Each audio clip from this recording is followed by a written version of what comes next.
morning. Let me try it again. Good morning. All right. Happy Monday, right? Yes. We're running just a little bit behind time, so I wanted to welcome you to our finale. We have a treat in store for you. But before we get started, we also have another special treat, and Dr. Elliott's going to explain to you what that treat is. All right, good morning, Chiefs. This morning we have with us two different special guests. And Kempsville is going to have a great opportunity this morning to see fellow students from a neighboring high school begin our program by opening for us. It is something that Kempsville is not used to because we don't have this at Kempsville High School. But because our schools work together as partners and we look out for each other, Green Run High School has graciously accepted this morning, and they're going to present a portion of the program that will probably leave you wondering. These young men and women have done a fantastic job. They've been in all types of competitions. And they're going to open the program for you this morning. And we ask that you follow the directions that are given. Because like I said, usually we don't have this kind of thing. And we are absolutely thrilled to have them this morning. So please follow the directions that are given to you. As the last few people come in, we want to make sure that everybody's in and seated before they start, because then we have directions that have to be followed, and we're asking everyone to do that. Thank you very much. Mr. Carter. Thank you. Good morning, Kempsville. Good morning. Good morning. We're going to ask that everyone stand.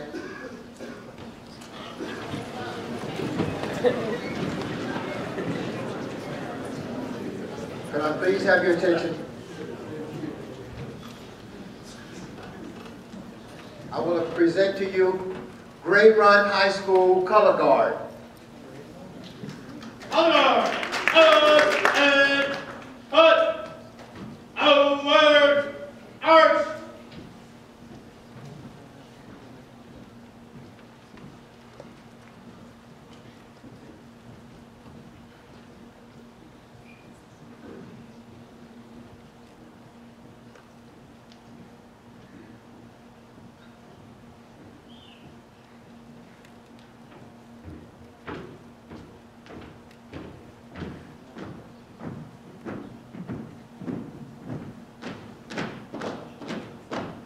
Inboard, ace. Color guard, hold. A's and colors.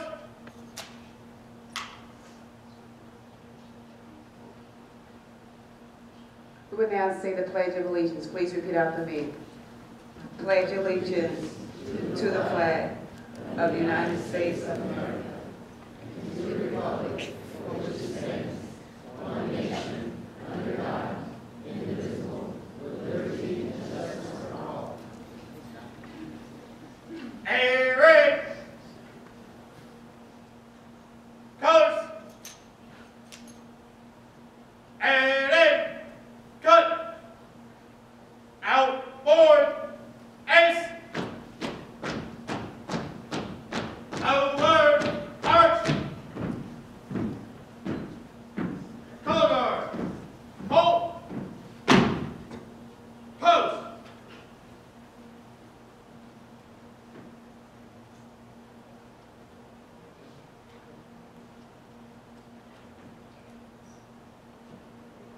Outward. Arch.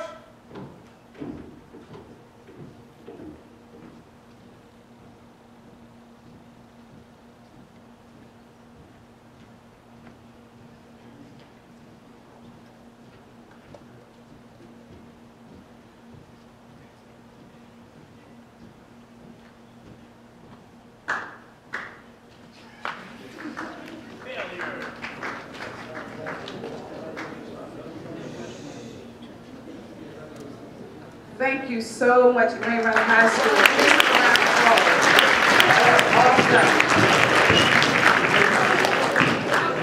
Please remain standing. guys. You don't mind?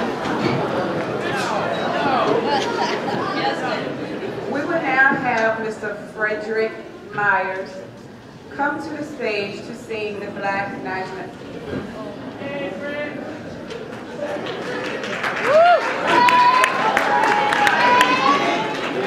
We're going to wait a second till that comes to the auditorium.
Okay, Frederick Myers will now sing the Black National Anthem for us.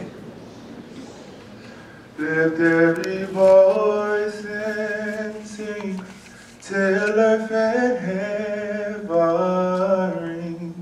ring with the harmonies of liberty. Let our rejoicing rise high as the listening skies. Let it resound loud as a rolling sea. Sing a song full of the faith that the dark past has taught us.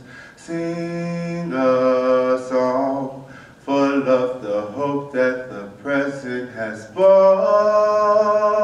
us. Facing the rising sun of a new day begun. Let us march on till victory is won.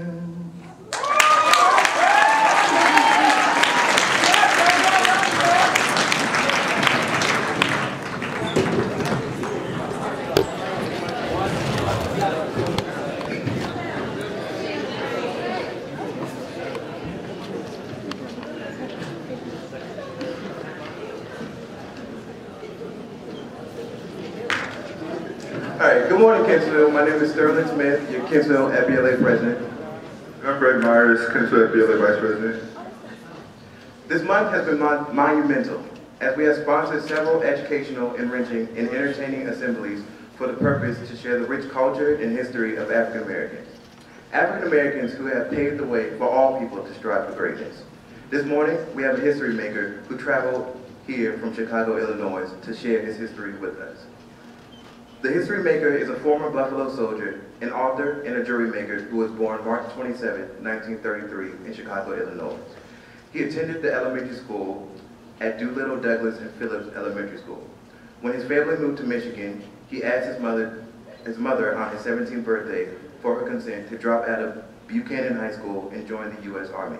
While training at Fort Belvoir, Virginia, he learned of the escalating conflict in Korea and volunteered for the service. This history maker was sent to Korea and assigned to the Army's last all-black unit, the 24th Regiment Combat Team, known as the Buffalo Soldiers. Wounded twice, he received the Purple Heart, the Bronze Star for heroism, the Combat Infantry Badge, and 4 battle stars. After Korea, he spent 2 years as a paratrooper in Japan before being honorably discharged in 1954. He attended Chicago's American Academy of Art from 1957 to 1959. In the early 1960s, he moved to New York and became a member of a black artist and intellectual group who became disillusioned with America and drawn back to Africa. In 1965, he left for Ghana with less than $300 in his pocket. An admirer of Ghana's president, Kwame Nkrumah, the history maker, was welcomed at the airport by Nkrumah's advisor. He spent the next 11 years in Ghana, Togo, and the Ivory Coast, learning traditional wood carving and jewelry craftsmanship and immersing himself in the culture. He was later adopted by an Ashanti paramount chief in Ghana and given the name Kojo Morrow. In 1976, he returned to the United States, where he was able to contribute to the growing interest in African art and culture. In addition to his art and jewelry, he has published The Return of the African American, detailing his journey of self-discovery to Africa. His second book, What's a Commie Ever Done to Black People, which details his experiences in Korea and explores what it was like to fight as a United States soldier for other people's freedom, while suffering from racial discrimination in that same army. More recently, he has been working on an illustrated children's book based on African mythology. So Sterling, who is history maker? You have to wait until after the commercial break. And now a word from our sponsors.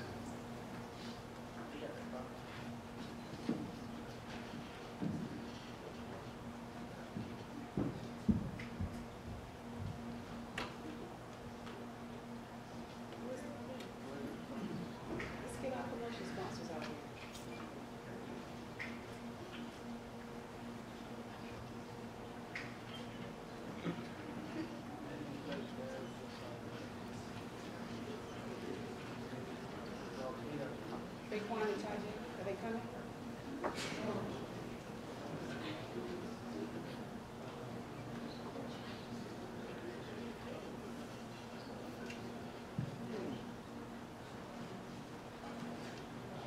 What you listening to?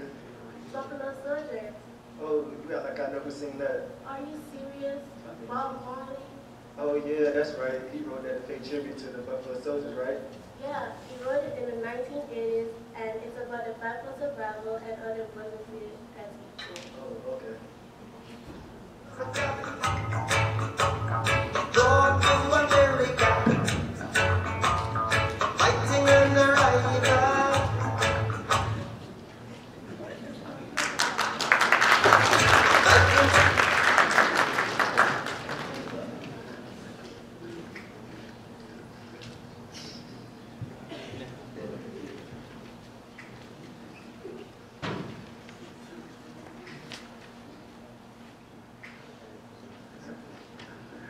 Okay, so please welcome our guest, former Buffalo Soldier, Mr. Curtis Kojo Morrow. Already in the one city.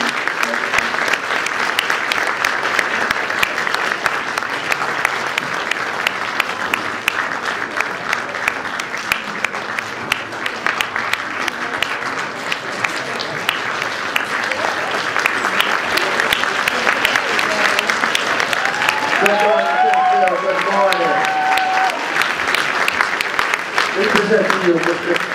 Kojo Morrow, an original Buffalo Soldier. This morning, where's my chair? Where's my chair? This morning, we're going to present to you all Kempsville's very first own talk show.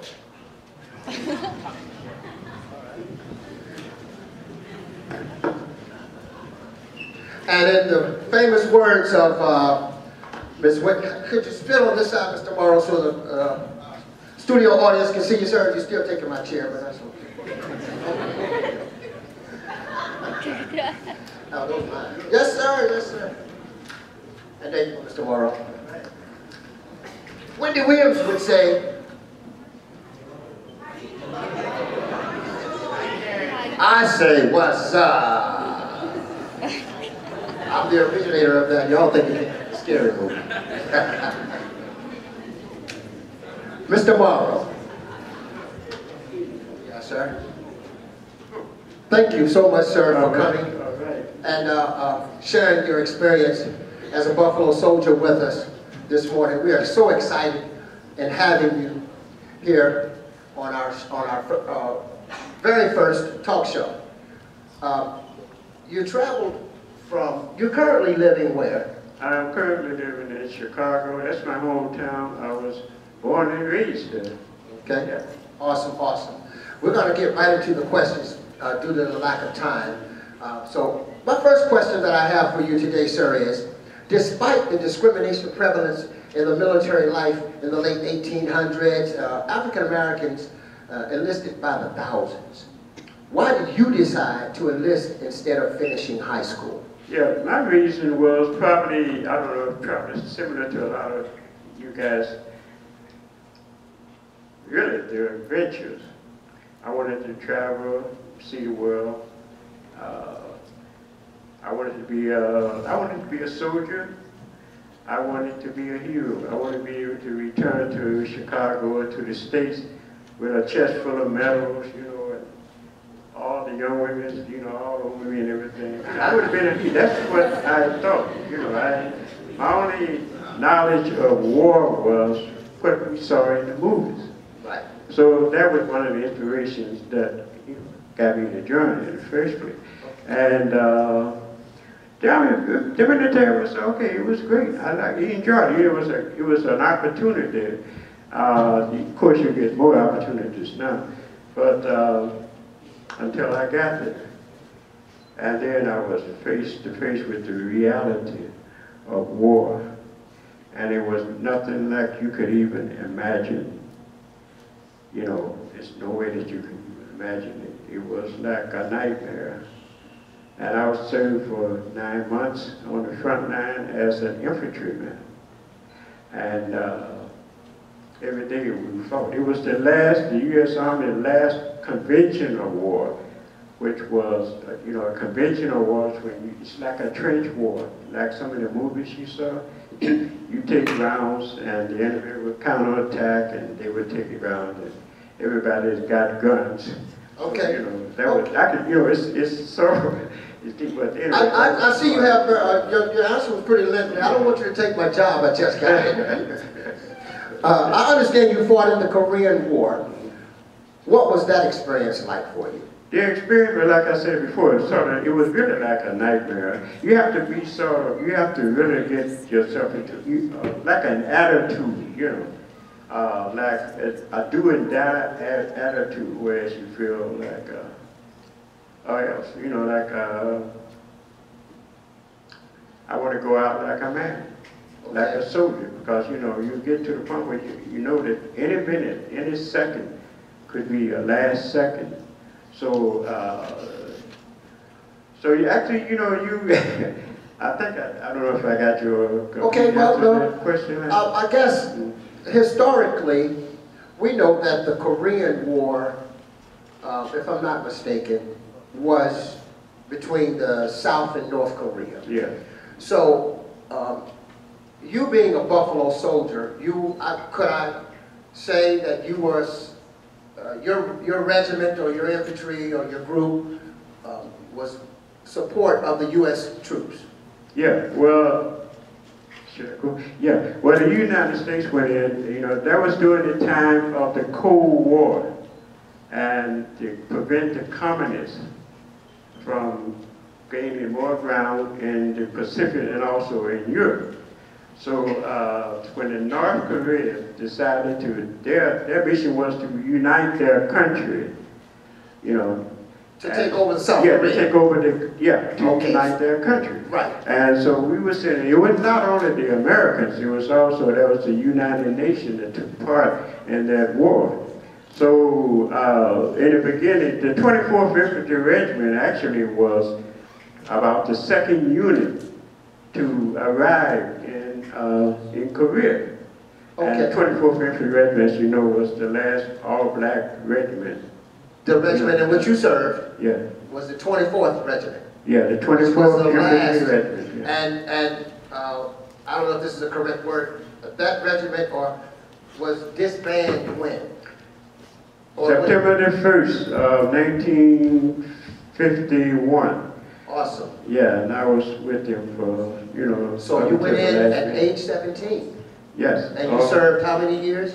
Or months? The service, you mean, I served 4 years in the service, but 9 months on the front line in Korea as an infantryman. Awesome, awesome. Okay, the Buffalo Soldier had to overcome great obstacles against great odds to gain recognition in the U.S. military.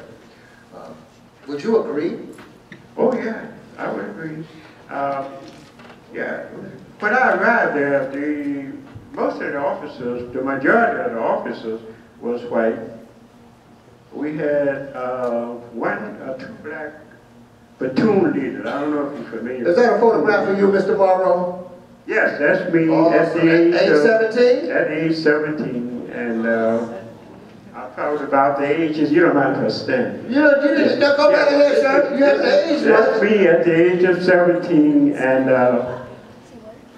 about 4 or 5 months after this photo was taken, I was on the front line, you know, fighting. Oh, but go ahead. Walk. They want to see you strut the stage. Yeah, I feel more comfortable walking around. Okay, walk around. Yeah, that was me. That's me. And I noticed there's a couple of other pictures where I was on. Look at it.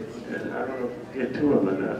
Okay. And, yeah. It wasn't a picnic. It was like so the camaraderie and it was very important. Teamwork was a must. Firepower was a must. Okay, Mr. Morrow, what would you, or how could you, what would you say the legacy of the Buffalo Soldier would be? If I were to ask you, what legacy did you all leave, or precedent did you set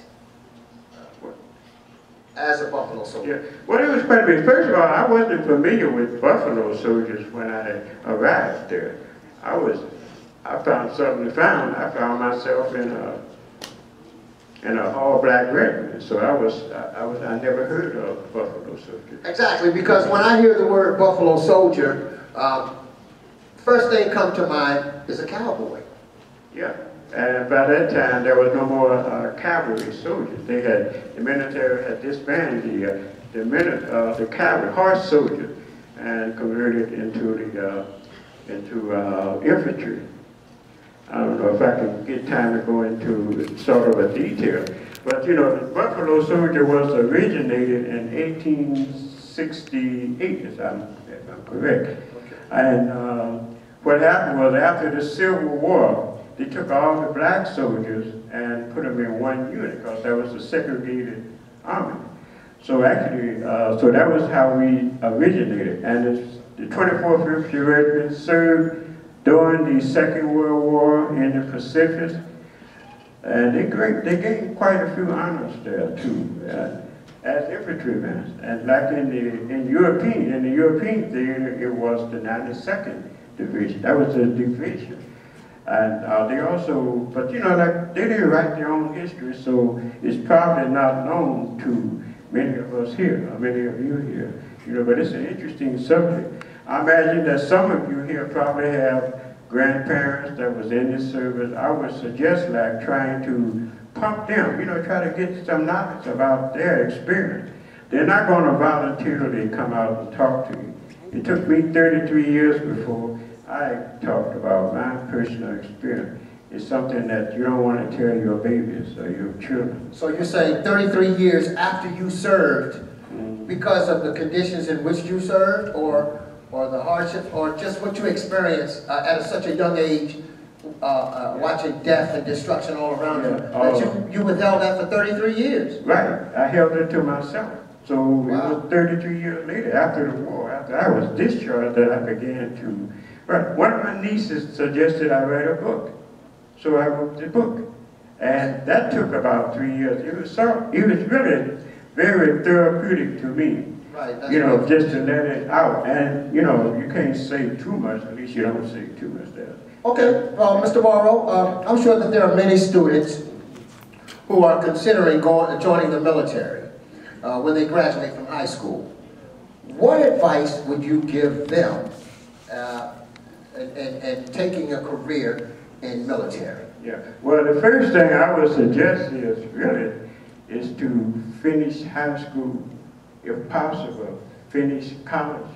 You know, the military can be good, great. It's a lot of opportunity as long as there's no war. And you have to bear in mind that the military don't make wars. It's our politicians, you know, policy makers is the one that make the war. Once you're in, you follow orders.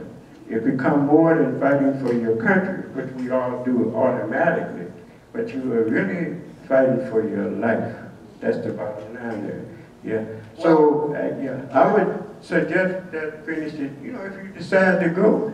But you got to realize also that for every decision you make, there's a consequence. You know, Exactly. So we have to think about it. I think the more you know about military and so forth, I think the better off you will be once you get in there. Okay. So Well, I'm sure it is an honor to serve for our armed forces and the things that they do in today's armed forces, Yeah. as well as it was an honor for you back when you served, where you were fighting two different fronts, if I'm not mistaken. The racial front that we experienced here in our own countries, as well as the war. We may have some customers from our studio audience. Any questions? Oh, Yeah. Did you enjoy your time on the front lines? No. Did you kill anybody? Yes. Yes. You know, you don't know how many, because at the same time, usually, you're fighting an enemy who, okay, I will give you a quick rundown, right? During the day, you attack your enemy position, right? And they'll find back. They know that they have to fight you off, you know. At night, they would counterattack, because we, the United Nations, America, we had the control over the air and artillery. You know, we had more airplanes. They didn't have fighter jets and so forth. So they would counterattack us at night. And I have to tell you, they were very good fighters. I mean, they were, I would say, warriors. We were all warriors. Our side, our guys, and their side, you know. So it was like a fight or die situation. So the bottom part of your question is, as they are firing at you, you'll find that they, so, I mean, only thing you really see at night is shadows. You know, you see the image of people as they run. Sometimes they would run right by you. So you're so focused on shooting, you know, firing and hoping that your weapon don't jam up. You know, if you get hit, you want to get hit, you want to go out quick. So it was like, it wasn't just like, you don't know who you hit. You really don't know. You have an idea, but, you know, the next morning you have, you know, you see bodies all over. but that's war. Yeah, that's war. That's war. Yeah. Are there any other questions in the studio audience? I have a question. Yeah, good. Questions is great. Yes, sir. I have a question. Historically, we are familiar with the Tuskegee Airmen and the impact they had on war as the Air Force. Would you say the Buffalo Soldiers' impact was as great as the Tuskegee Airmen? In a brief answer, please, sir. Yeah, well, yes. You know what, with the Tuskegee, they had, first of all, you know, they had to fight the fight. Their training was very difficult. I mean, they had to be like 2 or 3 times better than the white officers, you know. And so they succeeded. They was outstanding. And from that, now with the Buffalo Soldiers, we got the results, some of the results of that. We have Colin Powell. You know, we have black generals now. We have black female generals now. Awesome. You know, so the impact was very good. There was, since you mentioned that, I'm going to ask if there are any questions in the studio audience and the student body audience as well. One point I want to make is that in studying up on the Buffalo Soldiers, I understand that there was a young lady who was the only female Buffalo soldier, the first and only. How was she able to do that? Well, she camouflaged herself as a man, and she got away with it. You know, I don't know how she did it, but she did it. I understand she lived to be about 38 years old. I think. Right, she died young, and she did get away with it until she became sick, and it was revealed that she was actually a female. Are there any questions that the student body would like to ask Mr. Morrow? Yes, sir. Please stand. I'm coming to you, young lady.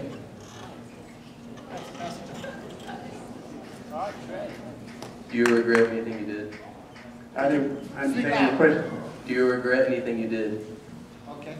I got you. Actually, no, I don't regret anything. I did there. While I was in Korea, while I was on the front line, oh man, really. But I got over that real quick, you know.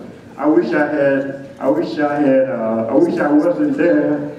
I wish I had my own airplane or my own ship. I would have left the next day, really. But I didn't have that. So, I mean, I had to deal with it. It was like, I made the bed, I had to sleep in it, you know. And I did. But actually, I was proud of my unit.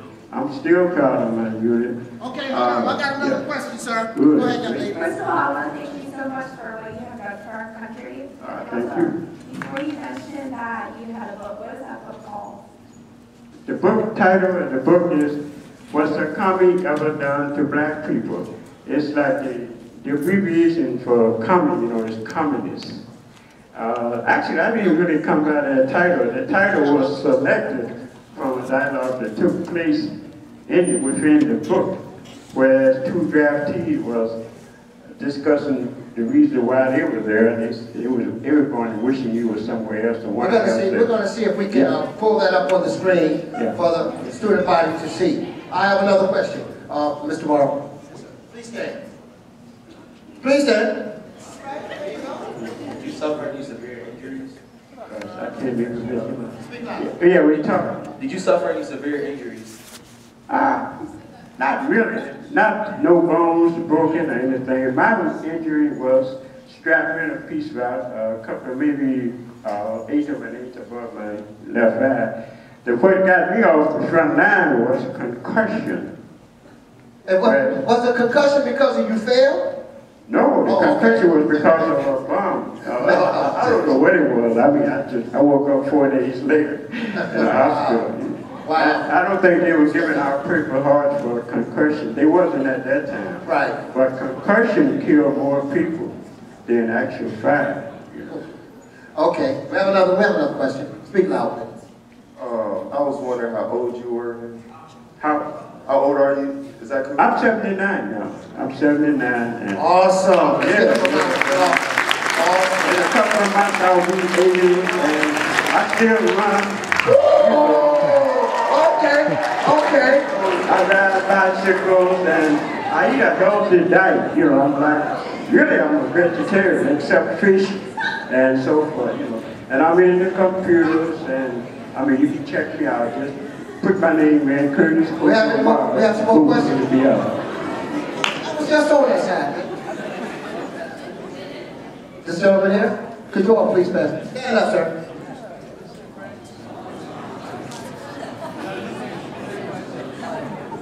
Oh, it's training. What, basic training? Yeah, at that time, basic training was, 12 weeks, 16 weeks. No, it was 12 weeks basic training. And from basic training, I was sent to Fort Belvoir, Virginia for demolition and, this is crazy, and mine land, you know, booby trap and ground mining. But fortunately for me, I didn't finish that course. Why? Was that because you had to go into battle? No, that was because we found out, that was the first time we heard about the Korean War. And we all wanted to go. We wanted some action. We wanted to see action. We wanted to get the opportunity to visit Japan and China. You know, so your basic training was cut short, is what you're saying? No, the basic training was complete. But from basic training, I was sent to Fort Belvoir, Virginia, for further training. Okay. And then from there to Korea. Here you are. Korea a Could you better speak man? with one loud? Say it again. Did you leave Korea a better man? Good question.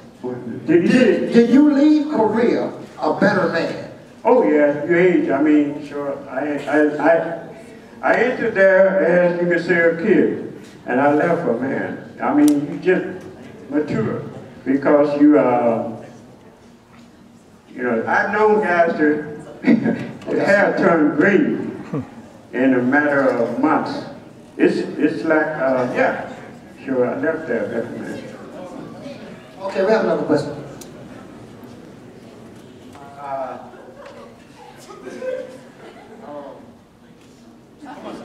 How many countries have you been to? How many? Well, I've been around. I've been to the world. I've been to Japan. I was stationed in Japan for 2.5 years. That was after Korea. I traveled to Africa. I lived in Africa for 11 years. I speak Japanese. I speak Tree. You know, those two I can get around with. So I've been to several countries. I've been to Spain, Portugal, Las Palmas. Okay, so we can safely say you've traveled. Yeah. Of course, that was after the service. After I left the service. Okay, I have a couple more questions, Mr. Morrow. Hold on. How did it feel being apart from your friends and family? How did it feel to be a part of the... How did it feel to be apart from your friends and family? Oh, you miss them. Oh, you mean when I was in the service, right? Yeah, sure. You miss your family. And your letters is very important, you know. I've known guys to just about crack up because they didn't get a letter from home. Okay. So if you got anyone there, it's a good idea to write, you know, to write to them. Okay, we have 2 more questions, and then we're going to proceed. How did you get your nickname? Oh, what, you mean Kojo? That name was given to me in Africa. I went to Ghana in 1865, and I was adopted by one of the Ashanti chiefs, and they nicknamed me, he gave me a name, Kojo. Kojo is a male that was born on a Monday. A female would be Ajua. So he named me after his brother, which is named Achampong. So thereafter, I was known as Kojo Achampong. And they taught me their customs and traditions, and it was... And that was in Ghana? That was in Ghana, West Africa. Okay, hold on. This is the last question. Oh no, we have 2. Stand up. Even though people were shooting at you, were you scared to yell at them? To kill them. She said even though people were shooting at you, were you afraid to kill them? I thought she said, were you afraid to yell at them? Oh, yeah. No, you know, it just, everything is just so you react. No, I can't recall being afraid. But yeah, everybody's afraid now. You know, a crazy person is not afraid, but you're afraid. Okay, here we have another. If you had the option to go fight again, would you? No. The only way I would fight in a war again would be if we were invaded. That would be... If we were invaded here in America. That would be what I agree. Something like that. Okay, this is our last question from our student body, Mr. Morrow. What's the hardest part about being in the war? To be in the service? Yes, what was the hardest part about serving and fighting in the war? Well, for instance, I was on the front line now for 9 months, right? Out of that 9 months, I knew I was able to take 7 showers. That's over a period. I mean, we're talking about, it gets cold like 35 below 0. So you're wearing the same clothes. In the summertime, the temperature will go up to something like 110 degrees. Wow. Your body is covered with lice and crabs and all this thing. The only relief you had was you carry an extra pair of socks.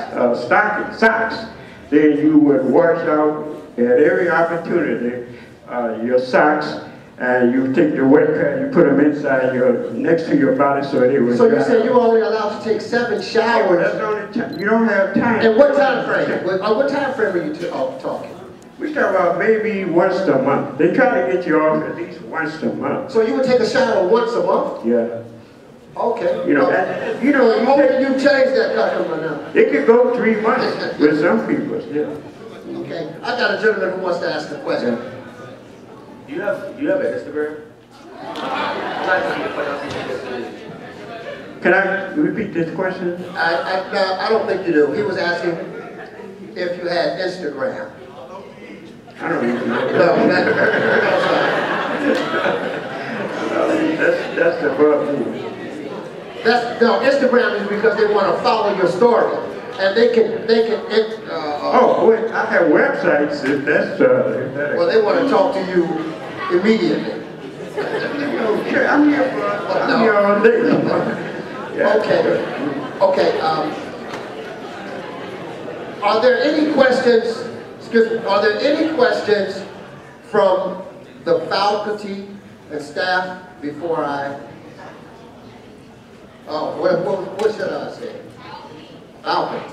Faculty, staff.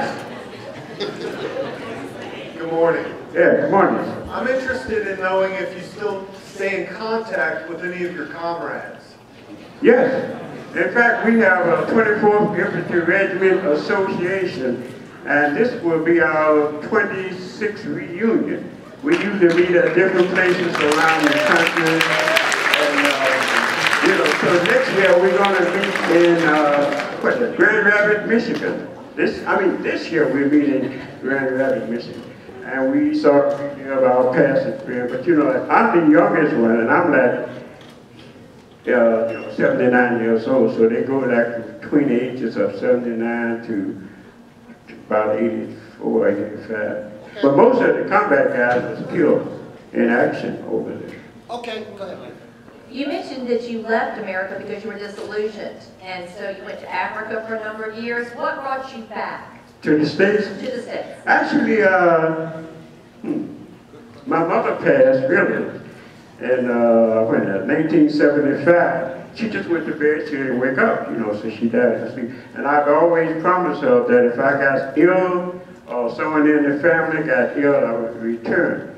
But Africa was beautiful. It was beautiful. I mean, I loved it there. Okay, Mr. Morrow. But so is here. So, I mean, this is like my motherland, and no, that's my motherland, so America is my fatherland. So it's like asking me, who do I love the most, my mother or my father? I think this is the greatest country in the world, really. The opportunities is on everything here. And you guys really got it made in the heart. You don't have to deal with what we have to deal with. Okay, Mr. Morrow. Can we please have a big round of applause for Mr. Morrow? I thank you. I really admire the way you set it up and everything. Mr. Morrow, I'm lost for words. Mr. Morrow, I appreciate it. Thank you so much, sir, for coming and sharing your experience as a Buffalo soldier with us here at Kempsville High School. I'm sure they really, really appreciate they really appreciate your story. We will give them information if they'd like to find out more about your story and websites that they can go on. We will make sure that the staff gets it for their classes. I'm going to turn the program over to Mrs. Carter. I hope you all tune in to the next talk show. Carter's. Kempsville's home. Chief Pride. What's up?